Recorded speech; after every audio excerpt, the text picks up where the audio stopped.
ನಮಸ್ಕಾರ ವೀಕ್ಷಕರೇ, ನಾನು ರೇಷ್ಮಾ. ನೀವು ನೋಡ್ತಾ ಇದ್ದೀರಾ ಕರ್ನಾಟಕ ಪವರ್ ಟಿವಿ ನ್ಯೂಸ್. ಇದೀಗ ಈ ದಿನದ ಪ್ರಮುಖ ಹೆಡ್ಲೈನ್.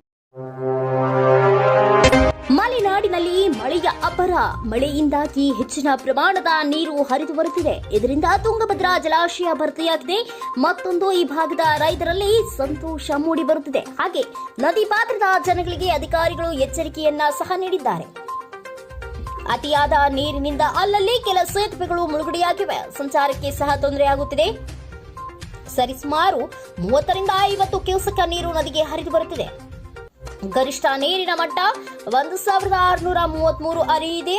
ಒಳಹರಿವು 84,115 ಕ್ಯೂಸೆಕ್, ಹೊರಹರಿವು 14,719 ಕ್ಯೂಸೆಕ್ ಇದ್ದು 92.27 ಟಿಎಂಸಿ ನೀರು ಸ್ಟೋರೇಜ್ ಇದೆ. ವರದಿಗಾರ Mohammed Rafi, Karnataka power TV news, Vijayanagara.